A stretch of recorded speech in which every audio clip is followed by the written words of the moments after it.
সকাল ৯টার দিকেই খবর পেলাম আমাদের বাড়িতে মেহমান আসবে। এই জন্যই সকালবেলায় এই মাছ ধরার জন্য প্রস্তুত হয়ে গেলাম। সো গাইস, আসসালামু আলাইকুম, আমি শিলা আক্তার। প্রথমেই এই যে মাছ ধরার জন্য আমার আব্বু আমার ভাই নেমে গেছে পুষ্করণীতে, কারণ আমাদের এখানে অবারত মাছ পাওয়া যাইতেছে না একদমই। আর তারা পুকুরের মাছ খাইতে একদম পছন্দ করে, তাই এদের জন্য মাছ ধরার জন্য নেমে গেছে আমার ভাই আমার আব্বু। এই যে প্রথমেই খেয়াও দিল, অনেকগুলোই মাছ বাজছে। এই মাছগুলো প্রায় 1 বছর আগে ছাড়া হয়েছে, 1 বছর প্রায় এদের বয়স। তারপরে অনেকগুলো বড় হয়েছে, অনেকগুলো হয় না, বড়গুলো খাইতে রাখবে, ছোটোগুলো ফেলে দিবে। আবার কিছু ছোট ছোট মাছ কয়দিন আগে জিয়েছে, যেমন তেলাপিয়া, মিনার কাপ, এইসব মাছ। যারা বেড়াইতে আসবে তাদের অবশ্যই এই মাছগুলো পছন্দর। যে ছোটো মাছগুলো এগুলো আবার ছেড়ে দিয়েছে। এই যে আমার মা মাছ করতে বসে গেছে, আমার বোন জিয়ারা ডলে দিতেছে, মা করতেছে। এদিকে আমি মশলাপাতি কুড়িয়ে নিতেছি, সব ধরনের ছোলামোলা ফালাই সবগুলো বাইডে বুড্ডে নিতেছি। এই যে প্রায় কোটামোটা প্রায় শেষ পর্যায়ে। এবার ফ্রিজ থেকে মাংস বের করা হয়েছে, এগুলা অনেকক্ষণ আগেই ভিজাই দিয়েছিলাম, এগুলো এখন কুটতেছি আর একটু সাইজ ছোটো ছোটো করে। এই যে ধোয়া হয়ে গেছে, এগুলো ভালোভাবে হাতে মাখাই রান্না করা হবে। হাতে মাখাইয়ে মাটির চুলে রান্না করলে স্বাদই আলাদা। এগুলো রান্না করা হবে। এখন যা যা দরকার সব কিছু দিয়ে দেবো। ধোয়া শেষ, একটু জানি পানি না থাকে দিয়ে দিলাম মরিচের গুঁড়া, হলুদের গুঁড়া দিয়ে দিলাম, পর্যাপ্ত পরিমাণ মশলা সব কিছু দিয়ে দিলাম। দিয়ে এবার ভালোভাবে মাখাইতে হবে। দিয়ে দিলাম পেঁচকুচি, রসুন, আস্তে আস্তে কিছু রসুন দিয়ে ভালোভাবে মাখাইয়ে অনেকক্ষণ রেস্টে রাখতে হবে। অবশ্যই আপনারা বলতে পারেন আসবে কি আসবে আমার বোন, বোনের জামাই, ওরা আস্তে আস্তে সন্ধ্যা হবে, এই কারণে একটু দুপুরের দিকে রান্নাটা শুরু করছি। এই যে মাখানো শেষ মাংস, এই যে ভালোভাবে মাখাইতেছে, মাখাইয়া অনেকক্ষণ রেস্টে রাখতে হবে। এরকমভাবে অবশ্যই গোস্ত রান্না করে খাইয়ে দেখবেন, অনেক মজা।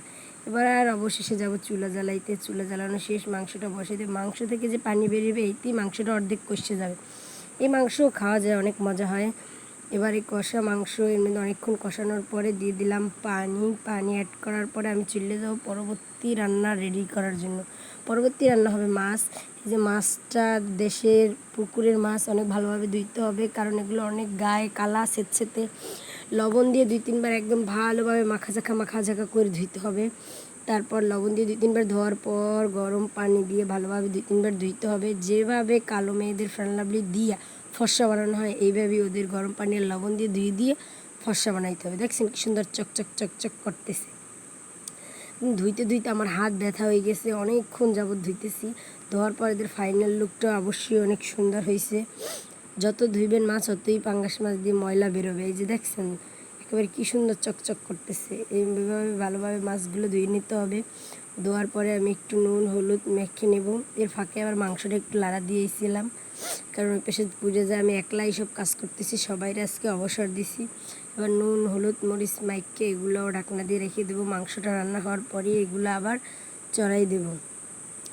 আজকে অনেক কিছুই রান্না হয়েছে, খালি আপনাদের কাছে মাছ আর গোশের রেসিপিটি দেখাবো। আবার পিঠা বানানোর জন্য আমার কাকি চাল বাটতেছে। এই যে সন্ধ্যার পরে পিঠাও বানানো হবে, তারা তেলের পিঠা পছন্দ করে। এই যে গোশ রান্না শেষ, 2টা আলু দিয়ে একটু সময় রান্না করে উঠেই ফেলবো। অনেক গরম পড়ছে, তাই মেহমানরা বলছে লেবুর শরবত খাবে, আসছেই এই কারণে খেতে চলে আসলাম আমার বাইরে নিয়ে লেবু নিতে। এই যে লেবু ছিঁড়ে নিতেছি বাচ্চা বাচ্চা কিছু বড় বড় দীক্ষা। এই যে আমার গোশ রান্নাটা শেষ অবশেষে। এবার চড়াই দেব মাছ। এই যে মাছ তেলে আগে ভালোভাবে ভাজিয়ে নিতেছি, ভুনা করবো, কারণ অবশ্যই এগুলো পুষ্করিণীর মাছ একটু গন্ধ করতে পারে, এই জন্য তেলে ভেজে নিলাম। সব ধরনের মশলা বাটনা পাঠায় বাটতে নিচ্ছি, এগুলো দিয়ে এখন ভালোভাবে কষাইয়ে মাছগুলো রান্না করবো। যতই তরকারি কষাবেন অতই মজা হবে। এই যে সব ধরনের মশলা দিয়ে ভালোভাবে এবার কইরে বারবার করে লাড়াচাড়া কইরে রান্না করতেছি। যে মেহমান আসবে তারা তেল একটু পছন্দ করে না, এখানে আস্তে আস্তে তেল দিতেছি আর ভাবতেছি তেল হয়েছে না বেশি হয়েছে না কম হয়েছে। নিজের রান্না করা আর অন্যকে রান্না করে খাওয়ানো অনেক একটা বিষয়। যে পানি দিয়ে মাছগুলো দিয়ে দিছি, অবশেষে আমার মাছ রান্না হয়ে গেছে। এই যে মাছ মাংস সবই রান্না করা হয়ে গেছে।